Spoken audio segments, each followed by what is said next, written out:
como le había dicho anteriormente, déjame darle aquí, ok, perfecto. Como les había mencionado, pues vamos a hablar hoy de el lenguaje de doble sentido y de hermenéutica escatológica. Yo creo que nosotros estamos a veces tan acostumbrados al lenguaje de doble sentido que muchas veces lo pasamos por alto y hasta malinterpretamos cómo se debe el lenguaje de doble sentido. Y vamos a ver por qué el lenguaje de doble sentido es bien importante en la escatología. Porque si nosotros creemos que los escritos escatológicos están escritos de manera sencilla, con un solo sentido, pues los vamos a tratar de una manera. Pero si creemos que hay un doble sentido en la literatura, pues entonces lo vamos a tratar de otra forma. Y ahí tenemos que entender lo que es una metáfora, lo que es una alegoría, lo que es un signo y lo que es un símbolo, porque esa va a ser entonces la clave para ver cómo vamos a interpretar la escatología. Y vamos a ver cómo las interpretaciones van a estar determinadas por cómo nosotros entendamos que es que se nos presenta en este caso el Apocalipsis. Así que la interpretación al final lo va a determinar todo. Y aquí vamos a explorar, nos vamos a meter un poco en los símbolos del Apocalipsis. Y si es que en realidad el Apocalipsis transmite quizás unas verdades más profundas que trascienden más allá de lo que es literal y nos lleva a ver ideas simbólicas y a través de esas ideas simbólicas, si usamos ciertos enfoques, vamos a comprender el mensaje de la escatología de una manera diferente a si entendemos el mensaje de la escatología de una manera literal. De hecho, en realidad es bien complicado nosotros entender, creo que le había comentado esto, de una manera totalmente literal todo el Apocalipsis, porque hay cosas extrañas que aparecen, bastante extrañas. Por ejemplo, los dragones. Si nosotros vemos el dragón como una figura de un dragón literal, pues como que va a tener poco sentido para nosotros lo que está diciendo el Apocalipsis ahí. Tendríamos que entender el dragón como otra cosa. Lo mismo con la bestia. ¿La bestia es una bestia literal o estamos hablando de algo más cuando hablamos de la bestia?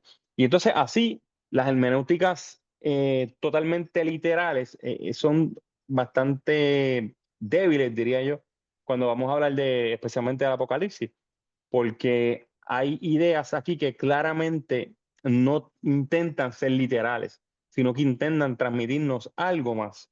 La pregunta es cómo nosotros vamos a interpretar ese algo más y cómo los demás, todos los diferentes sistemas interpretan ese algo más.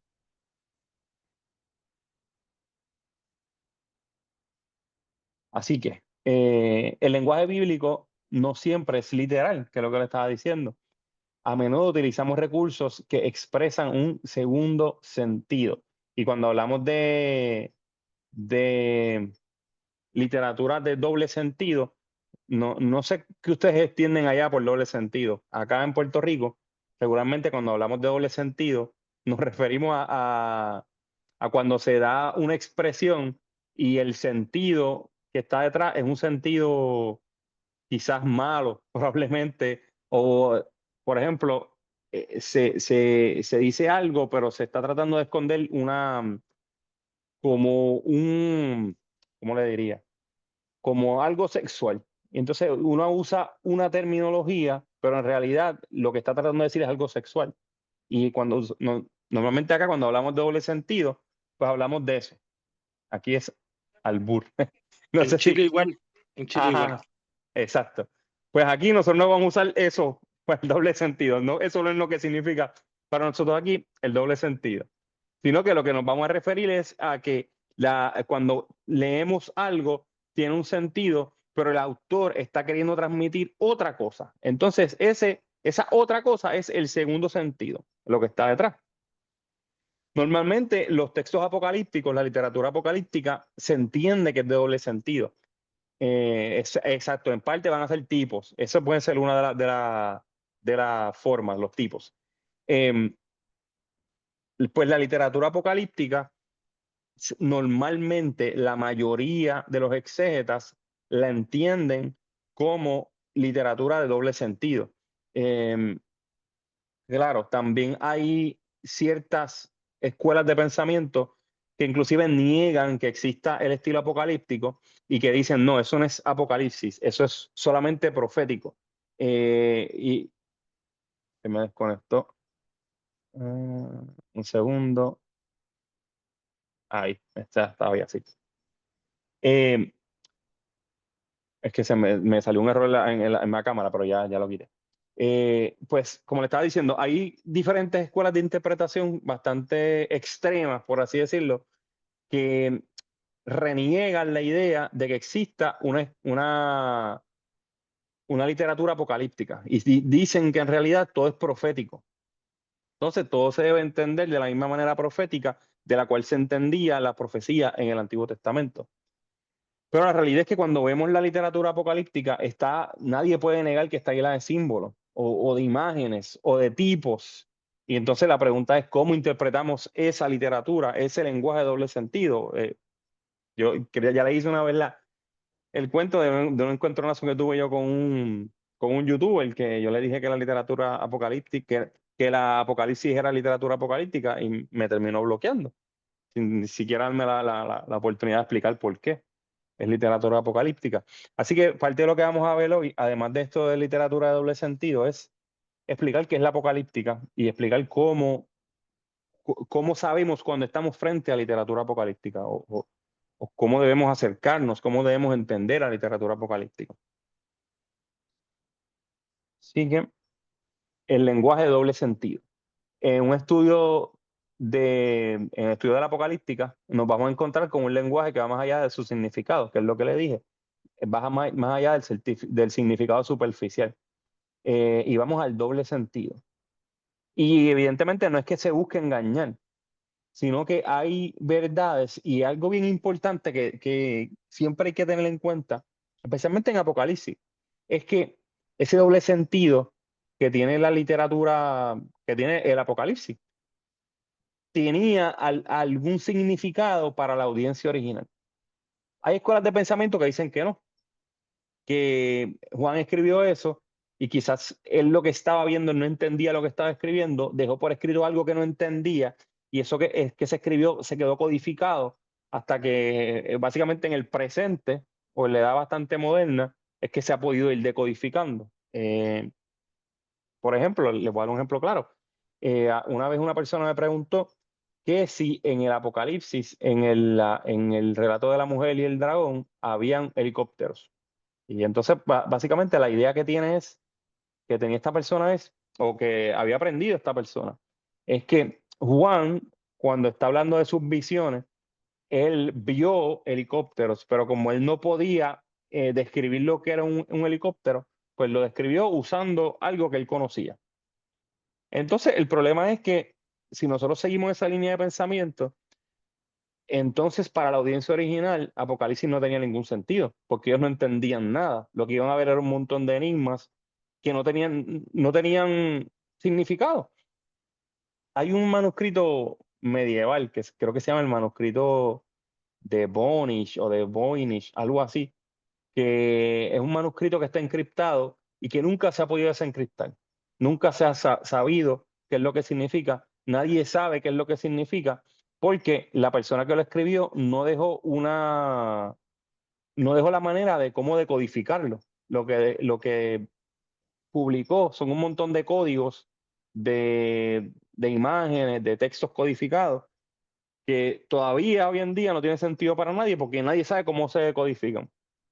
Entonces tenemos que tener cuidado cuando nos acercamos especialmente a Apocalipsis de, de no intentar forzar que solamente va a tener una interpretación para nosotros, pero olvidarnos de que algo tiene que haber significado el Apocalipsis para las iglesias de Asia Menor, porque si no, Juan no se las hubiera dedicado a esas iglesias, no lo hubiera escrito directamente a esas iglesias. Algo tenían que entender esas iglesias y lo que nosotros deberíamos hacer en la labor exegética es tratar de ver qué es lo que significaba para ellos, para entonces ver cómo aplica a nosotros, para entonces nosotros hacer una tarea hermenéutica, aplicarlo a nuestros días en la actualidad.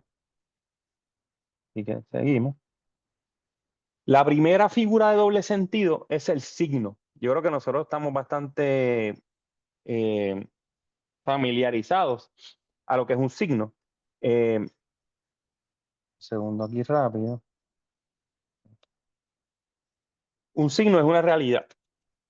Y puede ser un objeto, un gesto o una palabra que significa algo distinto de sí mismo. Eh, y lo hace de forma clara, directa y conocida. Yo creo que el mejor ejemplo es el semáforo. Todo el mundo cuando ve un semáforo y ve que la luz está roja, la gente sabe lo que significa. La gente sabe qué es lo que quiere decir ese signo. Nadie tiene duda, nadie tiene pregunta, nadie tiene inconveniente en saber que la luz está roja en el semáforo, pues te tienes que detener, a menos que en sus países no hayan semáforos. Eh, la luz está verde, pues significa que se puede avanzar. Así que universalmente ese signo apunta siempre a lo mismo. Siempre la luz roja apunta a detente, siempre la luz verde apunta a sigue adelante. Así, por ejemplo, si hay una señalización en la carretera con una señal de pare, todo el mundo sabe que significa que te tienes que detener. Si hay una señal de ceder el paso, todo el mundo entiende que tiene que ceder el paso. Y todo esto son signos, y son signos que son universalmente conocidos. Y no hay ningún tipo de problema con la interpretación, sino que todo el mundo sabe literalmente qué es lo que significa. Y el semáforo no tiene que decirte pare para tú saber que cuando te presentas con la luz roja tienes que detenerte. El semáforo no tiene que decirte avanza cuando está la luz verde, porque ya tú sabes que viste la luz verde, significa que ya puedes avanzar. Así que los signos son bastante directos y el valor es bastante universal. Casi todo el mundo lo reconoce de la misma manera. Así que, por ejemplo, cuando vemos fuego, cuando vemos humo, pues eso apunta a que hay un fuego. Sabemos, pues, esto nos enseña que hay un fuego ahí. Em, Cuando escuchamos el sonido del timbre en nuestras casas, solamente el ruido nos apunta a que hay alguien en la puerta. Y solamente escuchamos el ruido y ya sabemos que hay alguien en la puerta. Así que estos son ejemplos de signos. Segundo. Ajá. Aquí dice al final que no hace falta un conocimiento especial ni un conocimiento muy elaborado, porque generalmente los signos se entienden y todo el mundo entiende las interpretaciones de los signos. La segunda es la metáfora. Aquí se viene a empezar a poner un poquito más complicado. La metáfora es una comparación implícita que transfiere cualidades de un objeto o de un sujeto a otro. Y entonces tiene una relación de significancia entre ellos. Y es bien importante porque yo he visto bastante seguido, especialmente cuando se habla de la literatura apocalíptica, que se dice que es simbólica, pero entonces trata de explicarlo usando metáforas. Si tú dices que es simbólico, pues tienes que explicarlo con símbolos, no con metáforas, porque una metáfora es otra cosa. Las características principales de la metáfora es que une dos realidades conocidas para resaltar las semejanzas entre esas dos realidades. Por ejemplo, aquí está, ese guerrero es un león valiente. A lo mejor tú no conoces totalmente al guerrero, pero tú sabes que los leones son valientes o son fuertes o es el rey de la selva o son agresivos. Pues entonces nosotros ese valor de lo que nosotros le ponemos a león, se lo asignamos al guerrero. Nosotros no conocemos al guerrero, lo que conocemos es al león, pero las características del león se las pasamos al guerrero. Y entonces decimos, pues entonces lo que pasa es que ese guerrero es un guerrero bien fuerte, es un guerrero bien valiente, es un guerrero que es temible. Entonces, por eso es que ese guerrero es un león. Eh, por ejemplo, tus ojos son dos luceros. A lo mejor nunca has visto los ojos, no conoces cómo son los ojos, pero si le dices que sabes sí cómo son los luceros, que son brillantes, que son hermosos, y así, como tú no tienes las palabras para describir en realidad cómo son los ojos, tú los relacionas con algo que es conocido, y tú dices, bueno, yo no puedo describir cómo son tus ojos, pero a mí me parece que tu mirada es brillante, que tu mirada es hermosa, pues tus ojos son como dos luceros. Em, Así la vida es un camino. Así, aquí nosotros conocemos el referente que por ejemplo en el caso del guerrero y el león, el referente el león, y como conocemos al león, les aplicamos las características del león al guerrero. Son, claro, y de nuevo, son ciertas características, no es completo, es ciertas características que conocemos del león, se las pasamos y se las atribuimos al guerrero. Mm. La alegoría. Ahí se sigue complicando un poco. La alegoría es una figura retórica en la cual se dice una cosa queriendo decir otra, más o menos. Hay un caso bien interesante de alegoría que está en el Nuevo Testamento y le voy a leer esa alegoría. ¿Alguien se recuerda una alegoría famosa que hay en el Nuevo Testamento? ¿O alguien se acuerda de algo Agar que y es Sara. evidentemente una alegoría? Ajá. Agar y Sara, creo. Esa misma.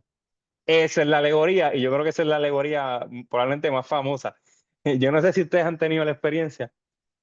Acá hace unos cuantos años atrás, bastantes años, quizás como, yo diría, como 20 años atrás más o menos.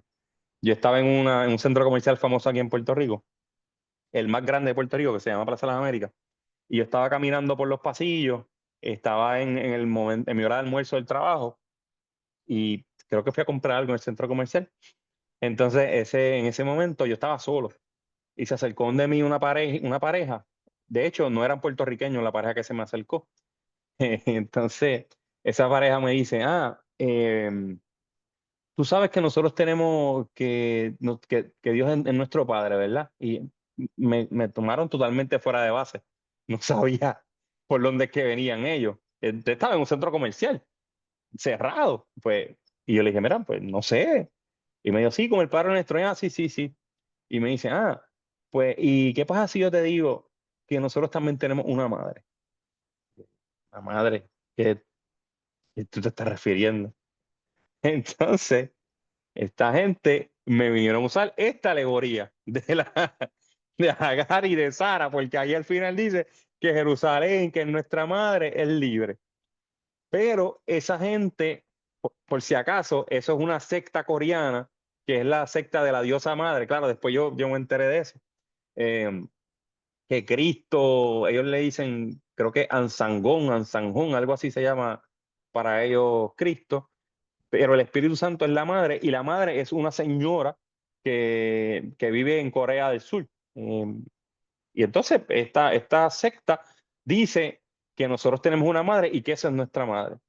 Y ellos destruyen el uso de esta alegoría y se la aplican a algo que no tiene nada que ver con lo que dice el texto de Sara y Agar.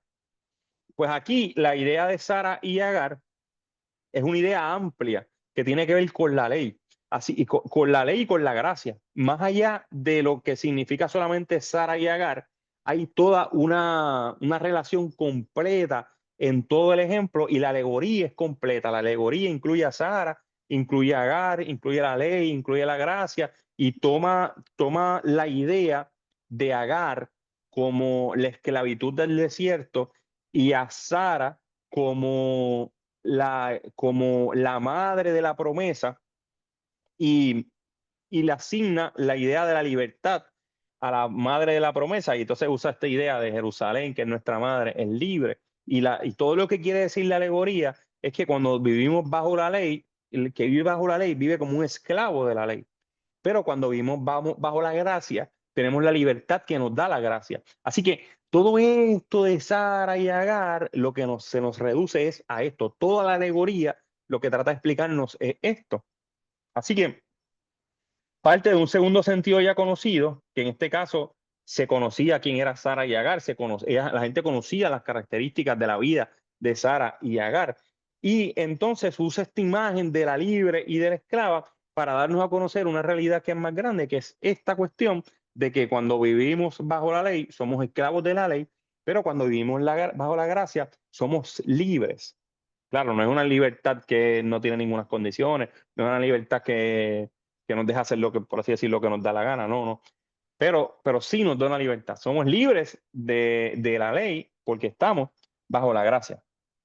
Eh, y este método alegórico, esto es bien importante saberlo, porque hubo un tiempo en la cual la alegoría se hizo bien famosa, especialmente en la zona de Alejandría. hay un filósofo judío, o un filósofo sí, judío, que se llamaba Filón de Alejandría. Filón de Alejandría tiene unas obras que son judías y que usa gran parte, por ejemplo, de la vida de Moisés y usa alegorías para explicar la vida de Moisés. Y así usa alegorías para explicar gran parte de la Biblia hebrea, porque él era judío. Y un detalle interesante de Filón es que Filón no sabía hebreo. Filón solamente conocía la Septuaginta, que es la Biblia griega. Y basado en la Biblia griega, él hizo una gran cantidad de alegorías. Una de las alegorías que hizo Filón es la del Logos, y ver este Logos como un intermediario entre Dios y los hombres. Ese es el Filón, el Logos de Filón, que era un poco diferente al Logos aristotélico. Y así va formando en la mentalidad judía lo que era el Logos. Y esto no significa que esto es lo que es para Juan también el Logos. Para Juan tiene otras implicaciones el Logos, porque la palabra Logos viene también de la Septuaginta, pero Logos en la Septuaginta era la palabra. Entonces, la palabra, cuando viene la palabra de Jehová sobre el profeta o al profeta, pues esa palabra es la que es el Logos para Juan. Pero es para que vean cómo en Alejandría se comenzó a desarrollar una escuela de alegoría. Otro grande, después ya cristiano, que comenzó a aplicar ideas alegóricas por todos lados, es Orígenes de Alejandría. Fíjense, también de Alejandría. Orígenes empieza a encontrar valor alegórico en gran parte ahora del Nuevo Testamento. Y esta mentalidad alegórica después la adquiere y la aplica Agustín de Hipona. Claro, estamos hablando un poquito más adelante, siglo IV. Pero es para que vean cómo esta idea de la alegoría, que se hizo bien famosa a principios del siglo I, también moldeó parte del pensamiento de algunos de los padres de la iglesia. Y entonces, cuando vemos los escritos patrísticos, vemos gran parte de ideas alegóricas. Y es gracias a este pensamiento que más o menos surge desde Filón de Alejandría, que como le dije, era un judío helenista. Así que seguimos. Profe, Adelante. cuando, no sé si aplica, pero quiero salir de la duda, cuando Jesús le decía sepulcros blanqueados, ¿ahí aplica esto, no? Yo creo que ahí es más una metáfora. Ahí es más una metáfora porque tú tratas de explicar cómo son los sepulcros blanqueados y esas características de lo que es un sepulcro blanqueado, entonces se los aplica a ellos. Es más una metáfora. Ustedes son como si fueran sepulcros blanqueados.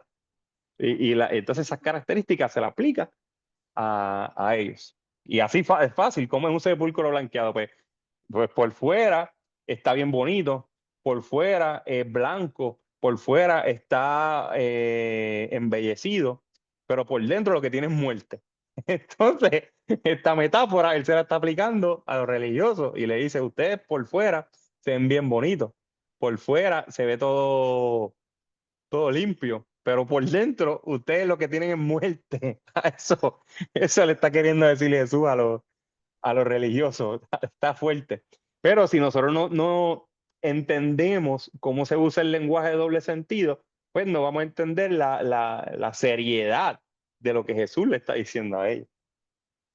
Tengo un comentario por aquí, déjame mirarlo rápido, que ese no lo vi. Ismael y Agar entran en la alegoría. Sí, exactamente, sí, porque ahí es una alegoría. Todo lo de Ismael y Agar, y también la de Jerusalén y lo de Egipto, y hay una alegoría bien grande. Así que las alegorías suelen ser composiciones más complejas. Es una composición más grande y todo eso completo grande es lo que está buscando un significado alegórico. No son detalles más minúsculos y más sencillos como las metáforas, que son ideas más sencillas como esa que usamos del sepulcro blanqueado.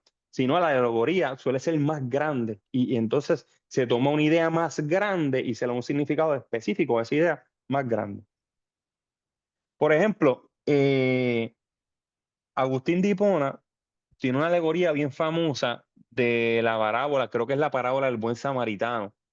Y él le aplica valores metafóricos a diferentes elementos de la parábola, pero al final toda la parábola tiene que ver, si mal no recuerdo, creo que es con la iglesia. Es bien raro. Em, y es bien complicado para nosotros hoy en día entenderlo porque no estamos acostumbrados a ese tipo de aplicación de doble sentido. Pero Agustín la maneja bien y trabaja mucho con ella. Y vamos a ver después cómo eso nos va a aplicar a la escatología. Porque Agustín va a ser una parte importante por ahí, pero aunque no lo vamos a ver hoy, pero para que vayan ya pensando en qué puede ser una alegoría en la escatología. Bueno, y vamos para el símbolo.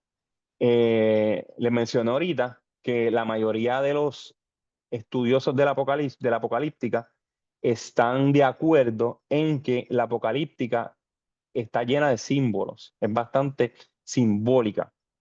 Entonces tenemos que entender lo que es un símbolo. Yo tengo un libro que yo compré hace unos cuantos años que se llama, creo que es Entendiendo la apocalíptica judía para comprender el apocalipsis, algo así creo que es que se llama. Entonces el autor dice lo mismo que dice la mayoría de los autores que trabajan con la apocalíptica, que es simbólica. Pero entonces cuando va a aplicarla, la aplica con metáforas. Yo he visto, por ejemplo, que N.T. Wright hace lo mismo. He visto que Michael Bear hace lo mismo.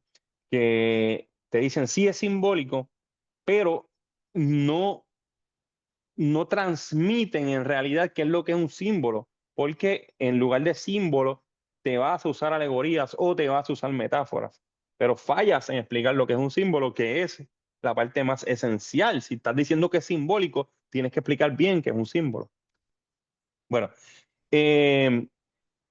los símbolos nos hablan de una realidad visible que transignifica lo trascendente. Y esto es importante porque los símbolos tienen mucho que ver con ideas que son trascendentes, con ideas que difícilmente se puede agotar la explicación. Entonces tú aplicas símbolos porque no encuentras palabras para explicar esa realidad. Y entonces tienes que usar un símbolo que engloba parte o parte de la idea de lo que tú estás queriendo transmitir. Así que permite acceder a dimensiones de sentido que superan lo inmediato. Lo que tú ves ahí de frente, como aplicas el símbolo, pues es una realidad más grande de lo que tú puedes explicar. Entonces, por eso usas el símbolo. El fundamento, los símbolos no son arbitrarios y se apoyan en cosas comunes, como es la forma, la función y el modo de actuar. Y nacen de la experiencia humana. Una cosa es hecha símbolo cuando despierta ese segundo sentido. Y es interesante porque esta cuestión del segundo sentido en los símbolos también suele ser algo bastante extendido. Por eso, por ejemplo, en diferentes culturas, las nubes o la nube tienen algo que ver con la divinidad. La sangre, por ejemplo, tiene que ver con la vida en muchas de las culturas. El fuego tiene que ver también con la presencia divina, pudiera tener que ver con la presencia divina. Y fíjense cómo son realidades que trascienden culturas, que es bien extraño, porque por ejemplo quizás lo que, por darle mi ejemplo acá, aquí en Puerto Rico, no sé si lo había comentado anteriormente, hay una montaña en el centro de la isla que se llama el Yunque. Entonces, el yunque, los indios, cuando vivían los taínos en Puerto Rico, ellos entendían que el dios de los taínos, que se llamaba Yukiyu, vivía en esa montaña, en lo alto de esa montaña. Y parte de la razón por la cual ellos creían eso es porque cuando los fenómenos atmosféricos venían a atacar la isla, cuando pasaban por ahí, por esa montaña, por el yunque, se debilitaba el sistema atmosférico, porque el yunque es una montaña bien alta y esos sistemas ciclónicos requieren estar cerca del agua y estar a cierta altitud, pero cuando llegan ahí, pues sufrían daño. Por eso, por ejemplo, en los Estados Unidos, en ciertos estados del centro, son bien propensos a los tornados, porque son planos, y entonces se mezclan los aires del norte frío con los aires del sur caliente, y como es plano, pues se forman los tornados.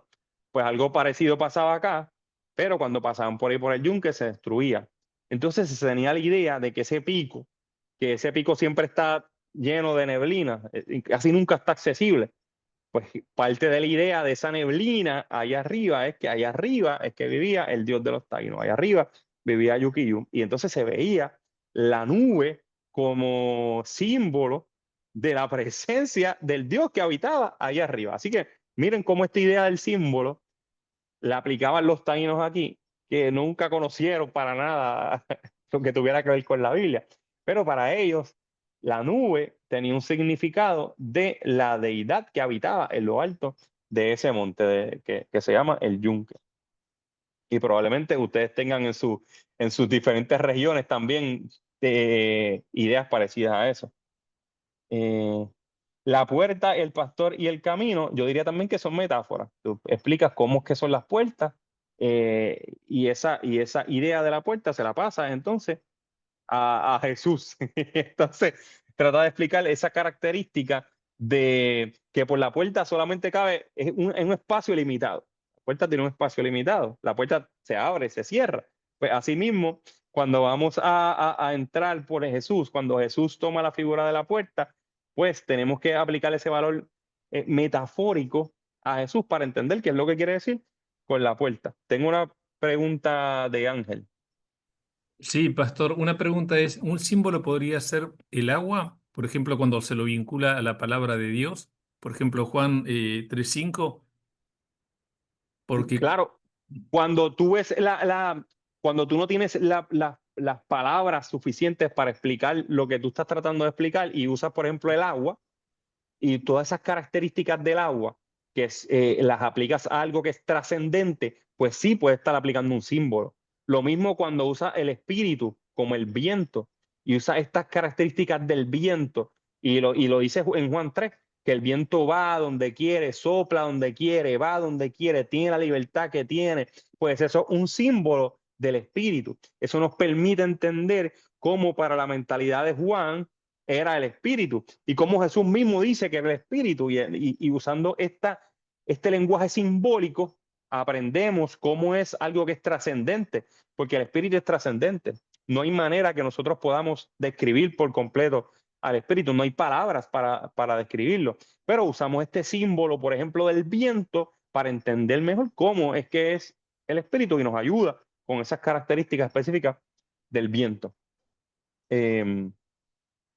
Y esto es lo que le digo aquí como característica, que es polisémico y está abierto al misterio. Y requiere el contexto para entender cuál es el significado del símbolo. Y esto es bien importante, porque si se pierde el referente, se destruye el valor del símbolo. En el día en que la persona no sepa que el espíritu es como el viento en cuanto a esta trascendencia, pues ese día se va a perder la idea de cómo es el Espíritu Santo, porque si no entendemos cómo es el viento, pues entonces tampoco vamos a entender cómo es el Espíritu Santo, porque el Espíritu Santo es trascendente. El Espíritu Santo nosotros no lo vemos, pero el autor nos trata de explicar cómo es el Espíritu Santo asociándolo con el viento, porque el viento sí nosotros sabemos cómo es. Nosotros sí sentimos el viento, aunque no lo vemos. E inclusive, aquí en Puerto Rico, cuando vienen los huracanes, el viento es estruendoso. El viento se queda con la isla cuando viene el viento aquí, cuando vienen las tormentas, cuando vienen los huracanes. Imagínense cómo fue el viento recio del día de Pentecostés, que yo no sé si ustedes han pensado en eso, pero si nos está diciendo que es un viento recio, es que aquello allí, el viento estaba soplando bien fuerte. Y lo que nos quiere decir es la presencia del Espíritu tan fuerte que se metió allí en el aposento alto, y que estaba haciendo lo que quería hacer allí en el aposento alto. Aleluya. Así que es para que vean cómo esta idea del símbolo es tan poderosa y es tan importante que reconozcamos cuando estamos delante de un símbolo, porque eso nos va a ayudar mucho con la interpretación. Seguimos. Y yo más o menos traté de hacer un ejemplo con esto de esta idea de Roma está en llamas. Bueno, a lo mejor si yo digo Roma está en llamas y me estoy refiriendo a eso como un signo, pues estoy apuntando a que literalmente esa ciudad está en un incendio, porque estoy señalando de algo directamente, causa-efecto, el fuego está ahí en Roma. Pero si el valor que le voy a aplicar es un valor metafórico, pues entonces voy a tener que ver qué es lo que significan las llamas y se las voy a aplicar a Roma. ¿Y qué pasa cuando un lugar está en llamas? ¿Qué pasa cuando las llamas afectan a algo? Y entonces quizás pudiera decirle, bueno, lo que pasa es que estoy tratando de decir que Roma está pasando por una debacle moral, por una debacle política, y es como si estuviera en llamas. Entonces, le aplico algo, es como si estuviera en llamas. La comparación es implícita. Si voy a una alegoría, pues entonces tengo que ver algo más grande. Roma está en llamas. Pues yo diría, si es una alegoría, yo diría que es que Roma ya está en la última, Roma ya está decayendo, porque se ve como más grande. La asociación del león a Jesús y al diablo puede ser, la del león es bien interesante porque, sobre todo si se la aplicamos a Jesús, como el león de la tribu de Judá, porque esas características del león como grande, como fuerte, como poderoso, cuando se las aplicamos a Jesús, pues entonces ahí está más aplicado con lo más cerca de lo simbólico, porque son las características que conocemos del león y de la majestad del león, se la aplicamos a Jesús, porque difícilmente podemos explicar esas características de Jesús, pero decimos, no, pues todas esas características del león, toda esta idea del león, entonces se la aplicamos a Jesús. Y no agotamos el significado de Jesús solamente con el león. Por eso es que Jesús puede ser el león, pero también puede ser el cordero, porque entonces las características del cordero también se las aplicamos a Jesús por otro lado. Finalmente, si decimos que esto es algo simbólico, pues decimos que pudiera ser Roma como la ciudad más importante pensando en el siglo I de la Tierra y decir, bueno, si Roma está en llamas, pues entonces la civilización está en problemas. Porque cuando Roma está en llamas, nosotros tenemos acá un decir en Puerto Rico. Nosotros, por si no lo saben, tenemos una relación extraña con Estados Unidos, en la cual nosotros pertenecemos a Estados Unidos, pero no somos parte de Estados Unidos. Es algo que no vale la pena explicar, que ni siquiera los juristas lo entendemos bien. Pero esa es la realidad política de Puerto Rico.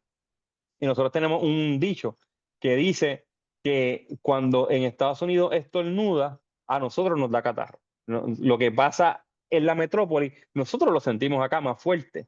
Entonces, si Manhattan está en fuego, nosotros aquí ya estamos quemados por completo, porque todo lo que pasa allá repercute grandemente en lo que pasa acá en la isla. Así de la misma manera, si Roma estaba en llamas, entonces el imperio completo estaba en decadencia, el imperio completo estaba en una situación bien precaria, porque se suponía que lo último que cayera era Roma. Si Roma cayó es porque lo demás ya hacía tiempo que había caído. Así que espero que esa le haya ayudado un poquito a entender este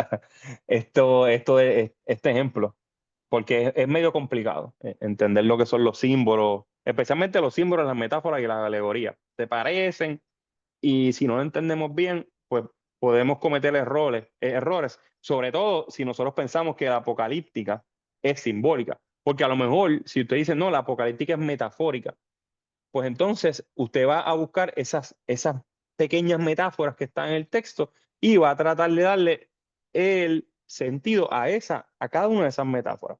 Y decimos, no, lo que pasa es que es alegórico. Pues entonces vamos a tratar de tomar realidades más grandes y vamos a tratar de aplicarlas a través de una alegoría.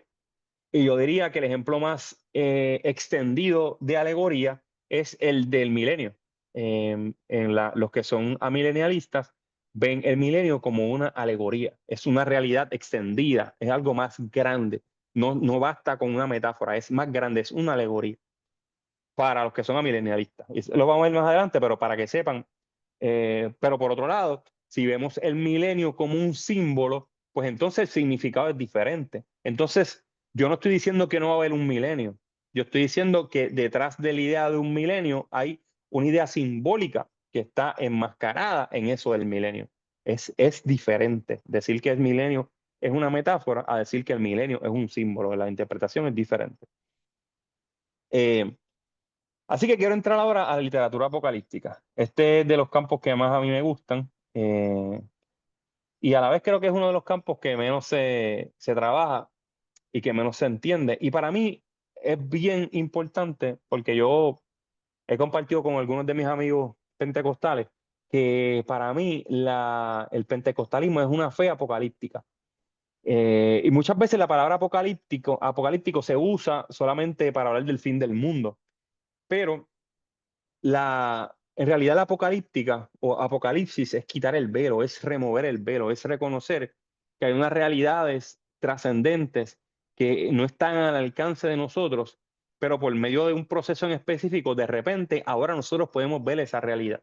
Y si hay algo real dentro de nosotros como pentecostales, es que nosotros reconocemos que hay unas realidades sobrenaturales que son más grandes que nosotros, y nosotros reconocemos que nosotros podemos experimentar parte de esas realidades sobrenaturales en nuestra vida. Y por eso, para mí, el pentecostalismo es una fe apocalíptica, porque hay unas realidades que no solamente nosotros decimos que las vemos, es que nosotros experimentamos esas realidades. Y son realidades que, a pesar de que están al alcance de todos, no todos las experimentan. Y el Espíritu Santo nos ha dado a nosotros la bendición de nosotros experimentar en nuestras propias vidas esas realidades. Así que la apocalíptica es un género de revelación que comunica esperanza en medio de crisis. Esa es la idea principal de la literatura apocalíptica. Decir, mira, esto que tú estás viendo, hay algo más allá de lo que tú estás viendo, pero al final de eso hay una esperanza que va a ser de beneficio para ti. La apocalíptica o esta mentalidad apocalíptica se piensa que surgió en periodos de opresión y dificultades en el pueblo de Dios. Es decir, a pesar de que nosotros estamos pasando por un momento de dificultad, hay algo más allá que nosotros no estamos viendo, y Dios va a obrar sobrenaturalmente, y a lo mejor ya está obrando sobrenaturalmente a pesar de que nosotros no vemos. Ya Él está actuando. Eso, por ejemplo, está en Daniel, cuando el ángel le dice, no, ya la palabra tuya, la respuesta ya salió, pero el príncipe de Persia está haciendo oposición para que no llegue. Esa es una realidad apocalíptica, porque es algo que Daniel no lo veía, pero el ángel se lo revela. Es una realidad que el ángel le revela. Así que dentro de la literatura, hablando de la apocalíptica como literatura, hay tres elementos o como tres actores o tres partes bien esenciales dentro de la literatura apocalíptica. Lo primero que hay en esta literatura es un vidente. Fíjense, la apocalíptica no habla o no se refiere necesariamente a un profeta, sino que habla del vidente, porque aquí, más que la palabra de Dios que viene aquí, ya se trata de realidades que esta persona que es el vidente las escucha, las ve, las experimenta. Ya es como más inmersiva, por así decirlo, la experiencia del vidente versus el profeta. El vidente es el que recibe esta visión divina. El vidente porque lo ve y porque lo experimenta y porque tiene experiencias extáticas, tiene experiencias de éxtasis, y dentro de este éxtasis tiene estas experiencias. Otra parte importante en la literatura apocalíptica es el mediador. Normalmente hay un ángel que es el que como que guía al vidente en la visión, porque el vidente por sí solo no puede ver y no entiende qué es lo que está viendo. Pero entonces el mediador es el que te explica qué es lo que tú estás viendo y qué es lo que está pasando en esa realidad que tú de repente no entiendes. Y lo último es el mensaje, es la revelación, es lo que el vidente le va a comunicar a su comunidad de fe. Es cómo las palabras y lo que él está viendo van a tener el fin de traerle esperanza a las personas que van a conocer ese mensaje que le va a traer el vidente a través del mediador. Y eso lo vamos a ver bien común en la literatura, en la misma Biblia. Por ejemplo, en Daniel vemos esta idea de ángeles, ese mismo que le hablé del arcángel, del príncipe de Persia. Es un ángel el que va con él en la visión. Por ejemplo, en el Apocalipsis también la experiencia está dirigida por ángeles. Y fíjense, en los relatos del nacimiento de Jesús, hay ángeles ahí entre medio, que son los ángeles que van explicando qué es lo que está pasando. Porque, por ejemplo, María no entiende qué es lo que está pasando con ella, pero el ángel le explica, le dice, no, tú vas a quedar encinta, tú vas a dar a luz y vas a tener a alguien del Espíritu Santo. Por otro lado, está José, es Mateo, que lo mismo, José ve que la mujer está encinta, que María está encinta.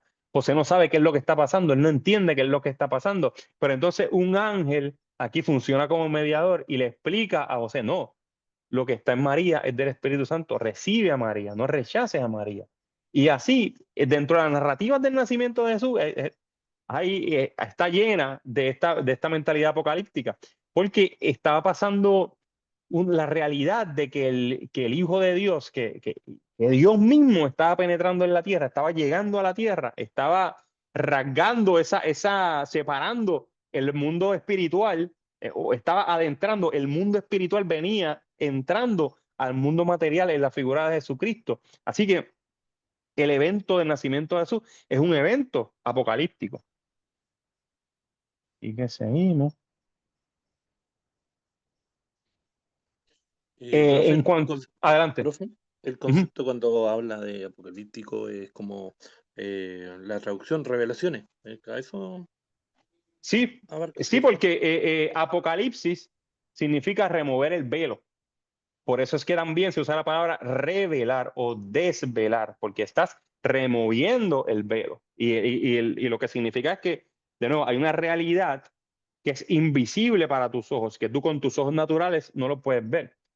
Pero por alguna acción se te remueve ese velo de los ojos y de repente esas realidades que eran invisibles para ti se vuelven reales para ti. Y tú comienzas a experimentar eso que está vetado para los ojos naturalmente. Pero a través de esta experiencia, tú experimentas esas realidades que de otra manera no pudieras experimentar. Por eso sí, revelación también es lo mismo que Apocalipsis, es lo mismo que revelación. Por eso es que a veces en inglés, por ejemplo, el libro Apocalipsis le dicen Revelation. A veces piensan que es porque es una revelación del futuro, pero no solamente es eso. Es que hay una realidad que no se ve con los ojos y que Juan experimenta esa realidad. Y es la realidad que él transmite a través del Apocalipsis. Así que, de nuevo, volviendo a literatura apocalíptica, y unas características que son comunes y que se ven en la mayoría de la literatura apocalíptica, es que hay diálogos entre el vidente y el mediador. Ellos hablan y hay una comunicación directa. El vidente ve algo y el mediador habla con él y le explica cuáles son esas realidades que él no él está viendo pero que no entiende. Él es como el intérprete de la experiencia, el mediador. Después de la experiencia, el vidente cuenta lo que él vio. Él transmite el mensaje de lo que recibió a su comunidad. El vidente no se queda con la revelación para él solo, sino que la transmite a la comunidad para fortalecerlos. Porque de nuevo, la idea principal es decir, mira, a pesar de que tú estás viendo este panorama que se ve difícil, que se ve oscuro, Dios me mostró, yo vi con mis ojos que Dios está trabajando en el asunto y Él está bregando con esta situación y a pesar de que nos parece complicado, pero ya Él está trabajando con el problema. La apocalíptica está llena de símbolos. Y entonces tenemos el reto de descifrar los símbolos y de descifrarlos de manera correcta, de no confundirnos con las metáforas y las alegorías. Cuando es un símbolo, tenemos que verlo y tenemos que, ¿cómo es? Que interpretarlo como un símbolo. Las experiencias estáticas, esto es bien interesante y nosotros como pentecostales creemos y tenemos experiencias estáticas. Por eso es que yo digo en parte que nuestra fe es una fe apocalíptica. El vidente muchas veces estaba en trance y tenía estos estados de éxtasis. Y en estos estados, dice que pierde el control, pero no necesariamente no es que pierde el control, pero sí comienza a ver esta realidad que antes no estaba en medio de este estado de éxtasis. Y entras como una conciencia diferente, por así decirlo, a una realidad diferente a la tuya en medio de esta experiencia extática. Una idea bastante común también en la literatura apocalíptica es la pseudoepigrafía. Pasaba mucho que quien decía que escribió el libro en realidad no fue quien lo escribió, sino que usaba el nombre de una persona famosa para que fuera más importante o más trascendente el mensaje que estaba trayendo. Esta es una categoría en la cual la mayoría de los exégetas no está de acuerdo en el Apocalipsis, porque la mayoría de los exégetas está de acuerdo en que Apocalipsis lo escribió el apóstol Juan. Claro, no son todos. Hay algunos que son más críticos que piensan que puede haber sido un Juan diferente, pero la mayoría está de acuerdo en que sí, fue el apóstol Juan. Finalmente, un desarrollo progresivo. Los textos suelen contener adiciones y hablar de cosas que pasaron en épocas distintas, en épocas anteriores, en épocas de crisis. Y así trata de explicar el presente con eventos que pasaron en el pasado, perdonando la redundancia, que pasaron en la época antes del tiempo, ocurrieron esos acontecimientos y esos acontecimientos nadie los vio en aquel tiempo, nadie los recuerda, pero el autor apocalíptico, el vidente, relaciona eso que pasó y le dice, mira, lo que pasa es que aquí pasó esta realidad que nosotros no la sabíamos, pero esa realidad de la protología, del tiempo antes del tiempo, está afectando lo que nos está pasando hoy, lo que está pasando en la actualidad, las épocas distantes. En el pensamiento apocalíptico es imperativo las realidades sobrenaturales. Y de nuevo, para mí como pentecostal, esto es bien importante, porque yo vivo mi vida reconociendo que hay unas realidades sobrenaturales que yo no veo y que son unas realidades que siguen actuando en mi vida hoy en día.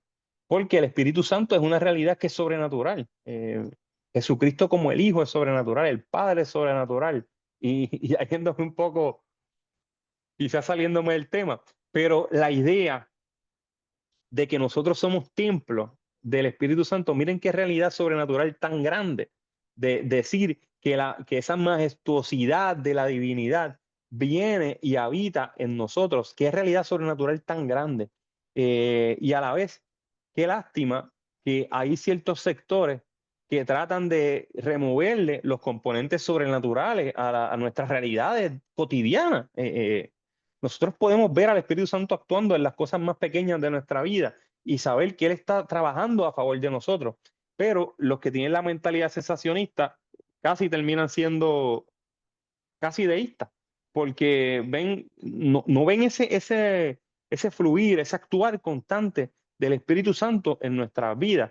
Y sobre todo saber que esa realidad sobrenatural, nosotros a través del Espíritu también podemos entrar a esa realidad sobrenatural y tener experiencias con el Espíritu Santo a través de esa realidad sobrenatural que para nosotros es real en nuestra vida.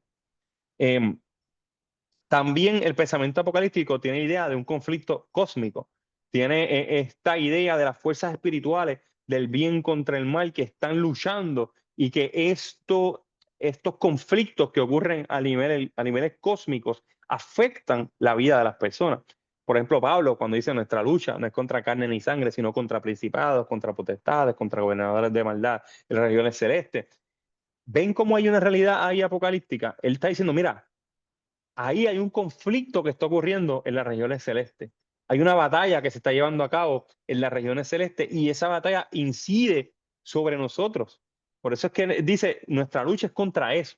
Y entonces nos revestimos de la armadura de Dios para poder estar listos y estar preparados para el día en el cual entremos de alguna manera en esta idea de este conflicto. Importante que el fin de la historia ya está determinado. No importa lo que pase, el fin ya se escribió. Eso no significa que el transitar está escrito ya, o sea, que no significa que nosotros estamos ya predeterminados de manera, ¿cómo explicarlo? De manera tajante por Dios. No. Nosotros determinamos qué es lo que va a pasar con nuestra vida. Pero al final como quiera, Jesús es el que va a triunfar. Al final, como quiera, el Cordero es el que va a tomar rienda de la humanidad completa. Así que, más allá de lo que nosotros hagamos, ese final ya está escrito.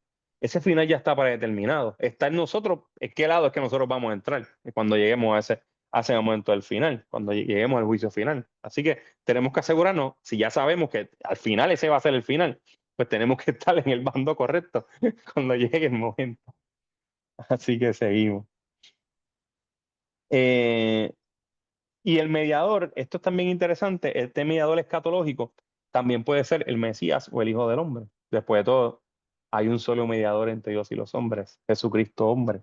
Así que también el mediador está entre medio. De hecho, en Juan 1, Jesús dice que él era la escalera que conectaba el cielo con la tierra. Mateo, Juan el Bautista dice en Mateo que el reino de los cielos se ha acercado. Y es porque a través de la figura de Jesús, estas dos realidades, como le digo ahorita, que estaban desconectadas, Jesús las conecta. Y a través de Jesús, estas realidades celestes que estaban lejos, se acercan a nosotros a través de la figura de Jesús. Así que seguimos. Efectos y la experiencia apocalíptica. El espacio de la revelación puede ocurrir en un espacio físico, como en el caso de Daniel, por ejemplo, en una casa. Juan dice que estaba en Patmos, pero también se puede ir a una realidad invisible.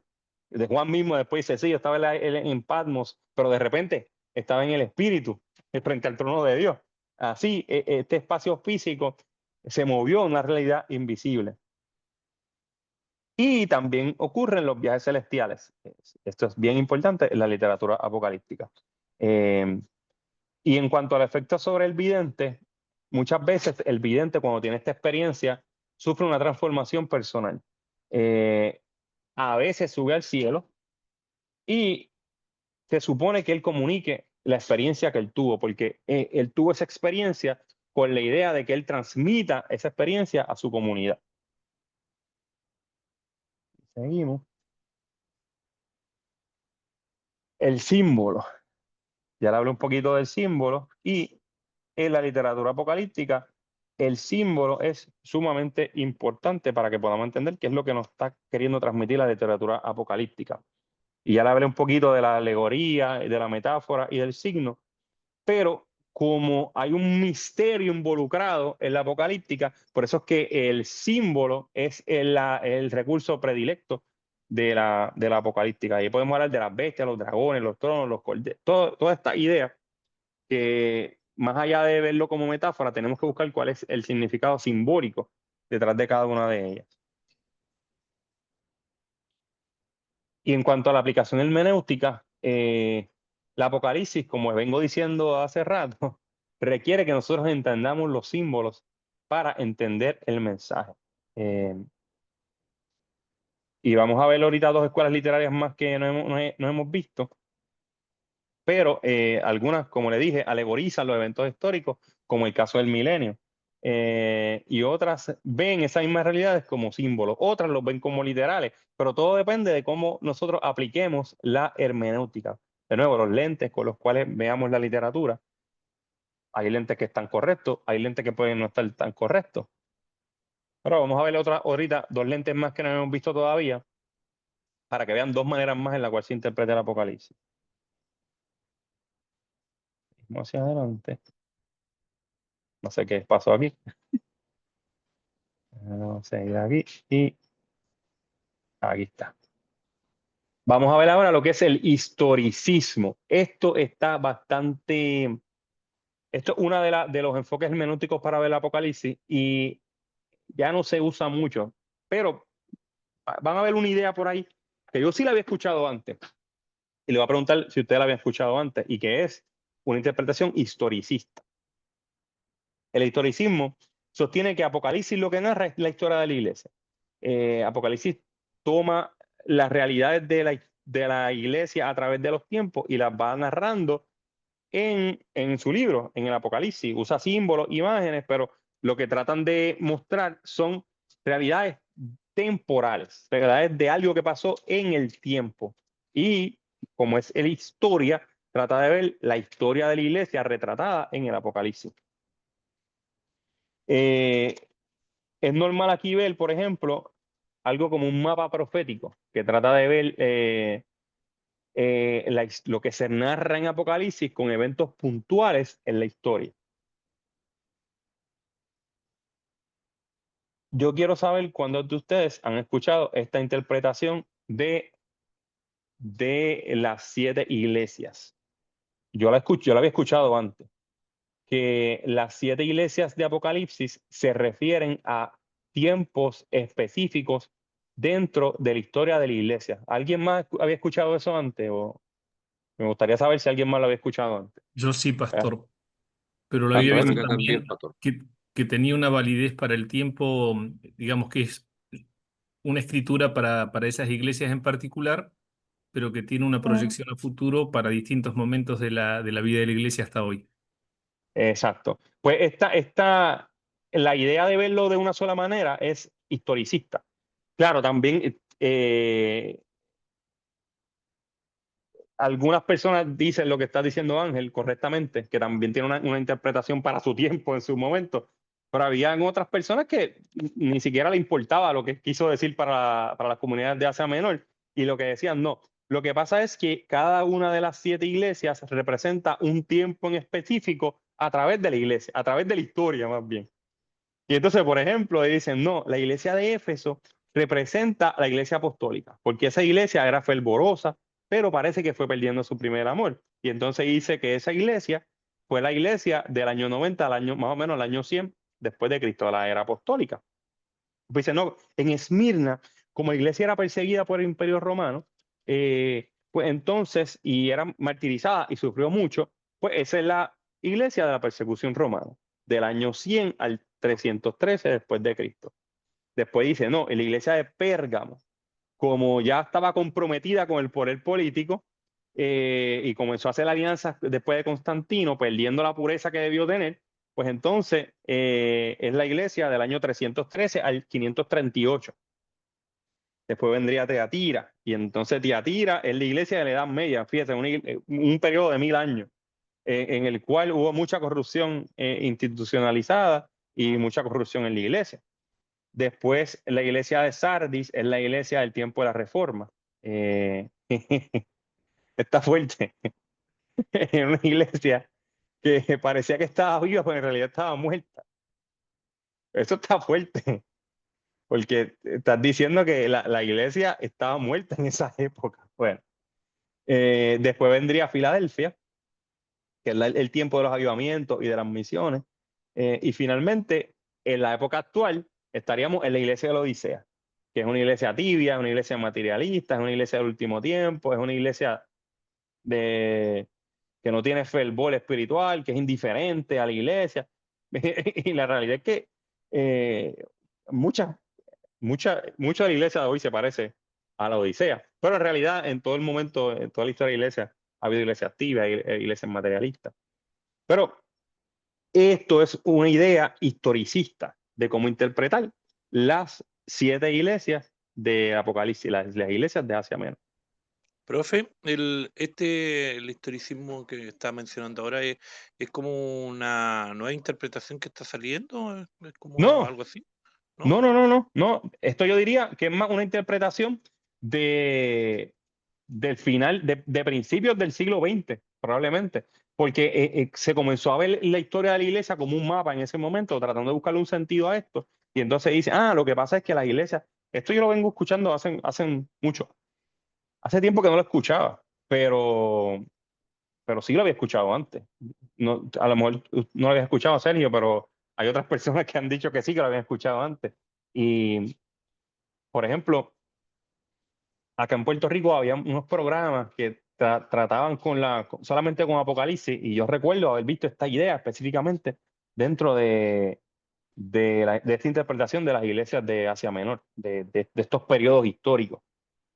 Y el problema es que, yo creo que es bastante forzado. Los adventistas, sí, los adventistas son uno de los más fuertes promotores del historicismo, no solamente de las iglesias, de las 7 iglesias, sino del resto de Apocalipsis. Y es uno de los pocos que quedan que defienden esa idea historicista de todo Apocalipsis. Por ejemplo, me parece a mí bien fuerte decir en el tiempo de la Reforma, que la iglesia estaba muerta. O sea, me estás diciendo que a pesar del trabajo de los reformadores, la iglesia estaba muerta. Y en realidad había vida. De hecho, siempre ha habido vida, inclusive dentro de la corrupción, sobre todo la corrupción medieval de la iglesia, dentro de esa época había vestigios de vida, y había vestigios del mover del espíritu. Lo que pasa es que estaba medio relegado a algunas áreas, pero el espíritu se seguía moviendo, a pesar de la corrupción tan grande que había en la iglesia. Así que seguimos. Y viendo el historicismo de una manera más amplia, que este ya quizás se parece más a la interpretación de los adventistas en la actualidad. Por ejemplo, los 7 sellos de Apocalipsis 6 tienen que ver con un periodo de expansión y crisis en la iglesia. Y entonces, usando esa interpretación, el caballo blanco es el cristianismo primitivo, el rojo las persecuciones, el negro la corrupción y el amarillo la iglesia decadente. Las 7 trompetas tienen que ver con las invasiones bárbaras, la caída de Roma y el surgimiento del Islam. La bestia del mal es el poder papal que persigue a los fieles. Y así, cada uno de estos periodos se trata de buscar hacer como un mapa y, perdonando el anglicismo, mapear un evento narrado en el Apocalipsis con un evento histórico que ya sucedió. Y así se elabora esta interpretación del Apocalipsis como eventos históricos que en su mayoría sucedieron, pero que están relacionados todos con la historia de la iglesia. Y que entonces terminaría con Apocalipsis 19 al 22, que es el que no ha llegado todavía, y es la victoria definitiva de Cristo y los santos y el nuevo cielo y la tierra nueva. Pero fíjense, la caída de Babilonia, que habla del poder papal y de la cristiandad corrupta. O sea, que engloba el papado, pero también engloba a la iglesia, porque tiene la idea de que hay una iglesia falsa. Y esa es una idea bien común de las sectas. Por eso a mí, esto de las iglesias falsas, a mí en lo personal no me gusta mucho. Cuando alguien trata de explicar que hay iglesias verdaderas, iglesias falsas, para mí solamente es una iglesia. Y si una iglesia es falsa, lo que es una secta no es una iglesia. Y entonces ahí vienen, por ejemplo, estos movimientos, o por ejemplo, un movimiento heterodoxo, como los adventistas que son heterodoxos, o una secta como los testigos de Jehová y como los mormones. Eso es cristianismo falso, son sectas. Eso es lo que es cristianismo falso. Así que seguimos. ¿Cómo interpreta el historicismo? Pues el recurso predirecto es la alegoría. Voy a avanzar un poquito porque he avanzado bastante y todavía falta un par de laminillas. Después lo pueden ver, ya lo puse en el Moodle, lo van a poder ver. En cuanto a la decodificación, que es lo más interesante, el historicismo traduce sistemáticamente imágenes apocalípticas con hechos históricos específicos y establece correspondencia directa entre símbolos y acontecimientos, que fue lo que le dije anteriormente. Y por ejemplo, la bestia tiene que ser por obligación el Imperio Romano. Los cuernos, los reyes. Las plagas, invasiones. Y así hacen, de nuevo, no me sale la palabra en español, pero mapean eventos o circunstancias de Apocalipsis con eventos que ocurrieron en la historia de la iglesia y hacen una relación entre cada uno de esos eventos y cosas que se narran en el Apocalipsis. Para serle sincero, esta interpretación ya casi no se usa. Es raro encontrarla en los libros que tratan de explicar el Apocalipsis. Rarísimo. Pero se la estoy contando para que la conozcan, porque de nuevo, los adventistas todavía usan el método de interpretar el Apocalipsis. Pues quizás tenga la fortaleza de que trata de ser más certero, trata de encontrar significados puntuales. Pero las debilidades son más porque no te brincas por completo el contexto histórico y el contexto cultural del libro. No te importa para nada lo que quiso decir para las audiencias originales, sino que tratas de decir qué es lo que quiere decir para ti y mirándolo hacia atrás, en retrospectiva. El idealismo. Este es el último método de interpretar el Apocalipsis, el idealismo. En el idealismo, el Apocalipsis no trata de eventos específicos necesariamente, sino que puede estar hablando de verdades universales y trascendentes, de verdades que van más allá a lo mejor de un solo evento. Y entonces trata de entender el género como apocalíptico y trata de descifrar los símbolos. Y trata de evitar ver el Apocalipsis como algo totalmente literal. Aquí el reto está en que si tú dices que el Apocalipsis es simbólico, que en realidad lo interpretes como un símbolo. Ese es, yo creo que el reto más grande del idealismo. El idealismo trata de ver el Apocalipsis como un libro que trata de traer consuelo y esperanza de manera universal. Al fin y al cabo, el propósito principal del libro es traer consuelo a los cristianos que sufren, pero no solamente de nuestra época, sino de todas las épocas. Los principios que trata de mostrar el Apocalipsis serían atemporales, no trata de un evento específico, sino que se puede aplicar un solo evento a diferentes momentos que ocurrieron en la historia de la iglesia. Por ejemplo, ahí se usan también los tipos y los antitipos. Y un ejemplo bien interesante de tipo y antitipo. Aparece la mujer encinta, por un lado, pero por otro lado aparece la gran ramera. Así que cuando vemos y entendemos cómo es el tipo, también entendemos cómo es el antitipo, o al revés, entendemos el antitipo y así entendemos cómo es el tipo. Llama a la perseverancia a los fieles en medio del sufrimiento. Y como le dije, se enfoca en la interpretación simbólica. Y trata de ver más allá de eventos puntuales en la literatura, el conflicto universal entre el bien y el mal y eventos trascendentales que se pueden repetir en la historia de la iglesia.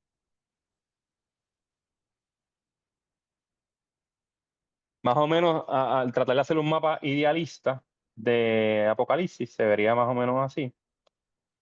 Esto hay tratados completos de interpretaciones idealistas de Apocalipsis. Por ejemplo, el de J.K. Beale, son como 2000 páginas tiene la obra y es totalmente idealista.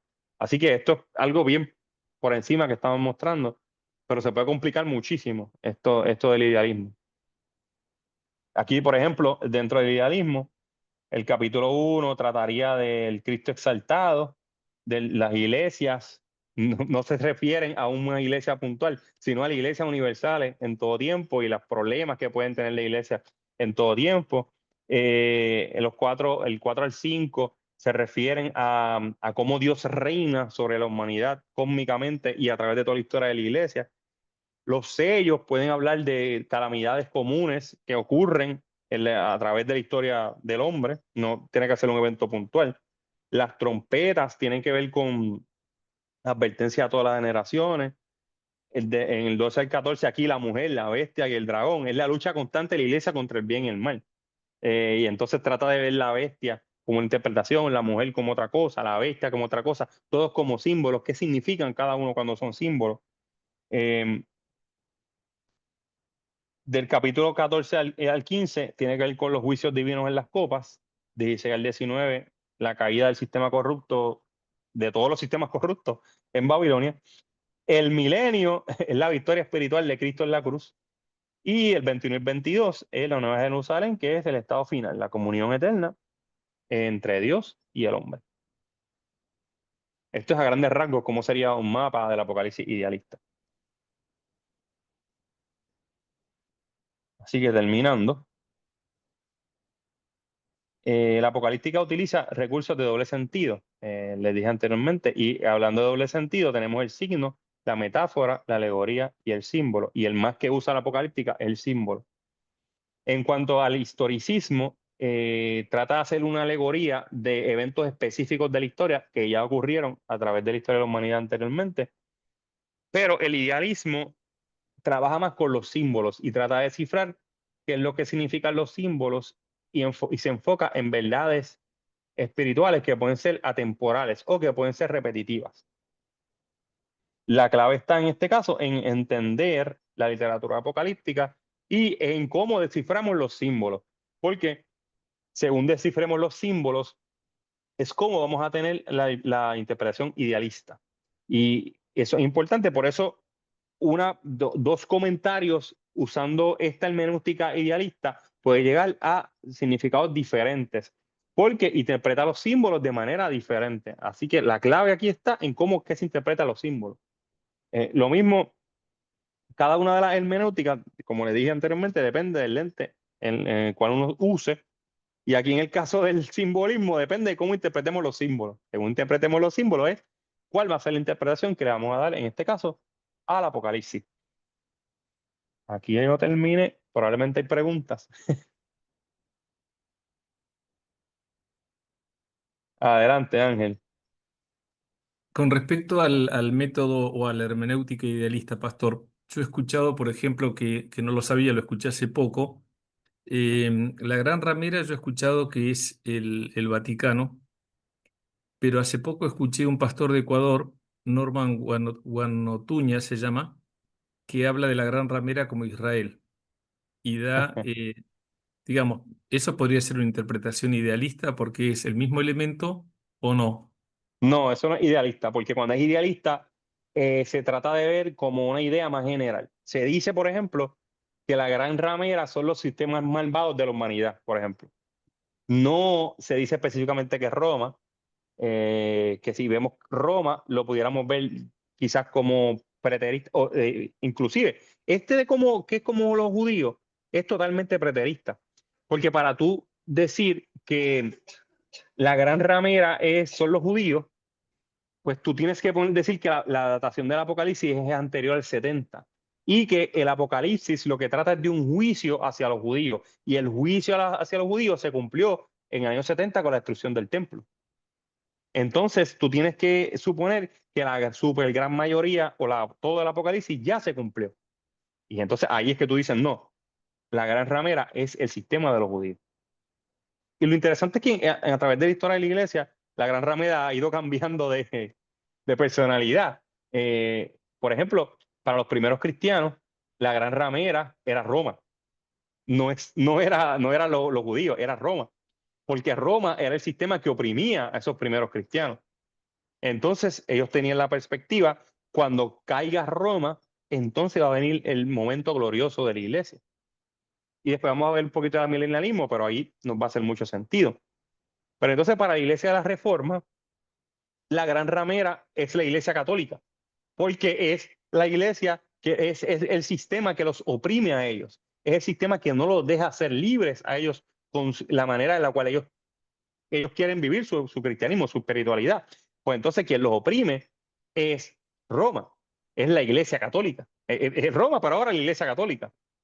Y esto es bien interesante porque no sé si han escuchado, por ejemplo, a César Vidal, que tiene esta idea y que insiste, no, tienes que verlo de esta manera porque los reformadores lo vieron así. Sí, ¿verdad? Los reformadores lo vieron así, pero la iglesia primitiva no lo veía así. La iglesia primitiva lo veía como el sistema de los romanos, que era el que los oprimía. Y así, depende con los lentes los cuales tú mires, va a ser la interpretación que le vas a dar aquí, a la gran ramera. Pero digamos que entonces la interpretación que se hace depende de la época. La Porque, época y los lentes con lo que lo mires. claro, Porque di- anteriormente nadie hubiera pensado que los judíos o que el sistema de los judíos era la gran ramera. Eso es una interpretación preterista que es bastante, no popular, bastante, ¿cómo diría? Bastante nueva. Eso no es algo que se hablaba antes, quizá antes del siglo XIX, porque no tenía sentido. Pero a través de ciertos mapeos de la historia, pues ciertas comunidades han entendido que Apocalipsis lo que se refiere es a la caída de los judíos, y entonces pues le dicen, no, pues entonces la gran ramera son los judíos, porque hace una relación también con el Antiguo Testamento, y la idea de la Jerusalén corrupta que había, de la cual denuncia Ezequiel, las profetas mayores, los profetas menores, y dicen, no, pues si esa ramera era a los judíos, era el sistema de los judíos, es más, los judíos, porque a veces dicen los judíos en general, si eran los judíos en el Antiguo Testamento, pues también tiene que ser los judíos en el Nuevo Testamento. Y la misma ramera del Antiguo Testamento tiene que ser la gran ramera en el Nuevo Testamento. El problema es que ahí, como le dije, ellos no dicen solamente los líderes judíos, ellos muchas veces engloban al pueblo judío en general como la gran ramera. Y eso es bien malo porque Jesús era judío, los apóstoles eran judíos. Entonces, ¿cómo tú vas a decir que todos los judíos son la gran ramera cuando el cristianismo nace y sale del judaísmo? Hay que ser un poco más serio y ser un poco más cuidadosos, diría yo. Pastor, entonces, a ver, digo, para entender Apocalipsis, la tendríamos que entender siempre a la luz de unos determinados lentes. Correcto. Distinto, Depende del lente. distinto a lo Exactamente. que es la interpretación de la escritura, porque si yo, por ejemplo, entiendo el resto de la escritura con los lentes calvinistas, doy una interpretación, y si los entiendo, los miro con los lentes arminianos, lo entiendo con otro. Digamos, para no incurrir en ese error, yo debería leer la Biblia sin esos lentes. El resto, me refiero sacando Apocalipsis. No, lo que pasa es que no es lo mismo uno estar buscando un mensaje de salvación que estar tratando de interpretar un mensaje escatológico. Bien. Porque la escatología entendemos la mayoría que no se ha cumplido todavía.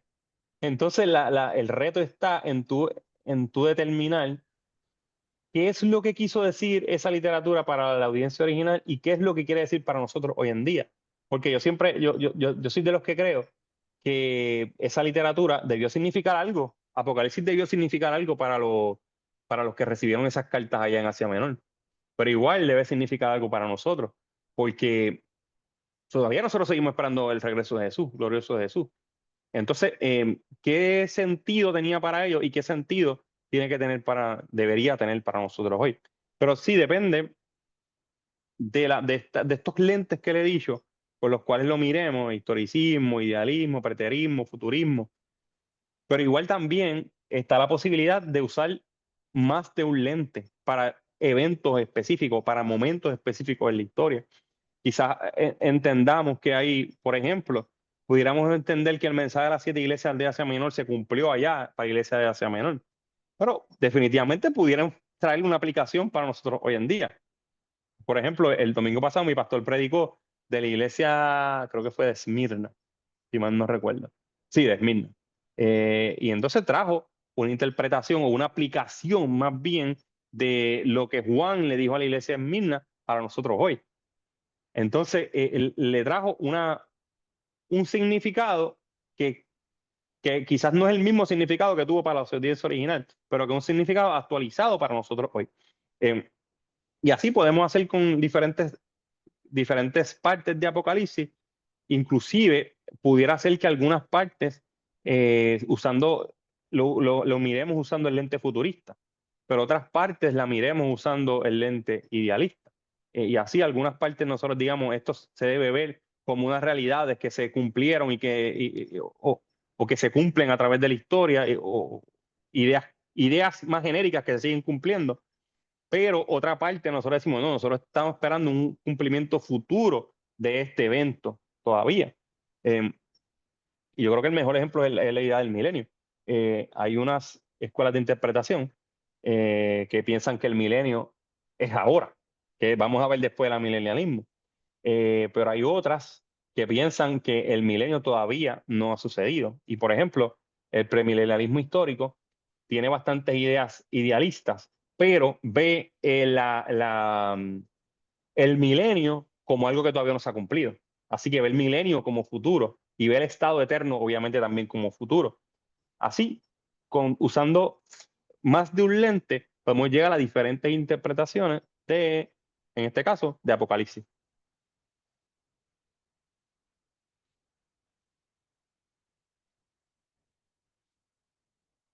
No sé si alguien más tiene otra pregunta por ahí.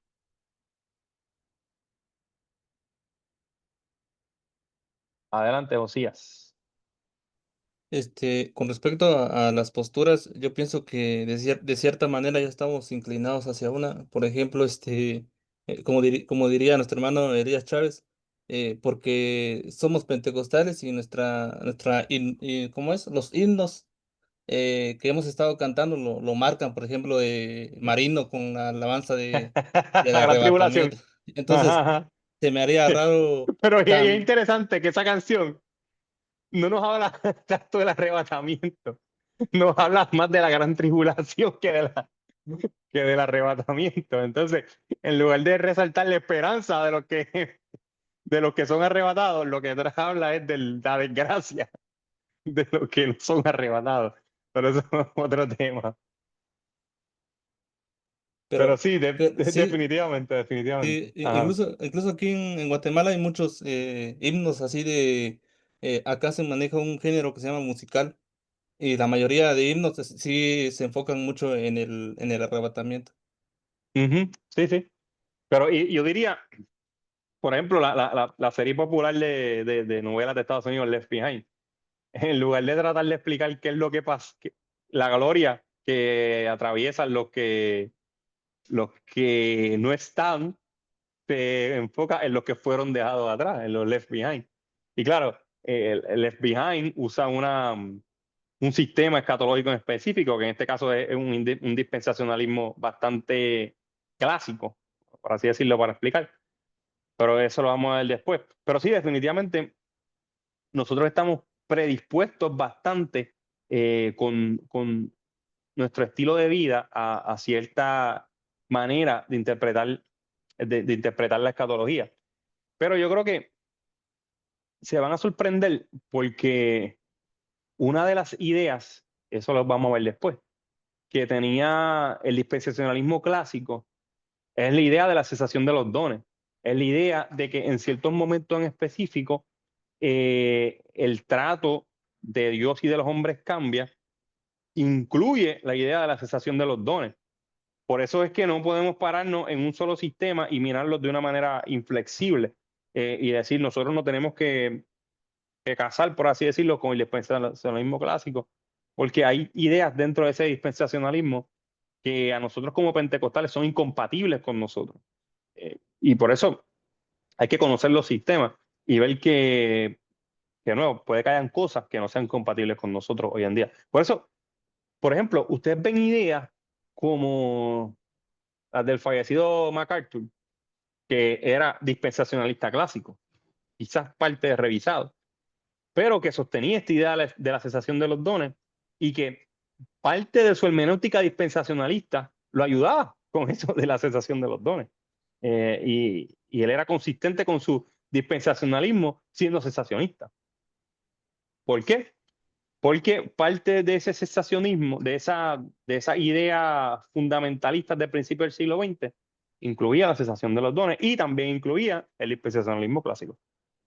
Pero eso lo vamos a ver más adelante. Es para que ustedes vean que yo no creo, y al final vamos a tratar de construir cómo debería ser una escatología pentecostal, cómo debería ser nuestra esperanza del fin de los tiempos, y que quizás no tengamos que casarnos, por así decirlo, con un solo sistema de interpretación, sino que viendo nuestra experiencia podemos ver cuál es el sistema de interpretación que es más compatible con la realidad de nuestra vida, con nuestra espiritualidad inclusive.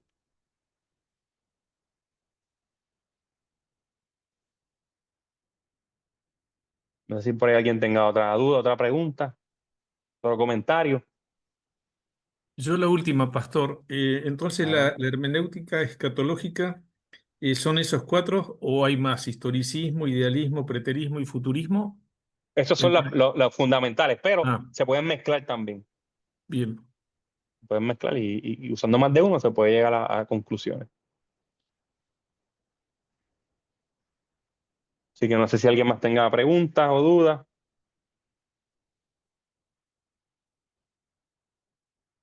Si no hay dudas, voy a invitar a alguien a que haga una oración, alguien que se anime a dirigirnos en oración para darle gracias a Dios por esta clase de esta noche. Voluntarios. Si quiere oro, pastor. Adelante. Amado Señor, te damos gracias por esta reunión, por la bendición, Señor, de este conocimiento. Gracias, Señor, por todo lo que estamos aprendiendo. Bendice al profesor, Señor, por aquello que nos tiene que impartir. También abre nuestro entendimiento, Señor, para comprender cada cosa que vamos aprendiendo. Y ayúdanos, Señor, a ir creciendo en la fe con todo este conocimiento y a tener claridad de lo que es nuestra fe. Gracias, Señor, por este tiempo. Te bendecimos y glorificamos en el bendito nombre de Jesús. Amén. Amén. Así que nos vemos el lunes que viene y que el Señor los bendiga mucho.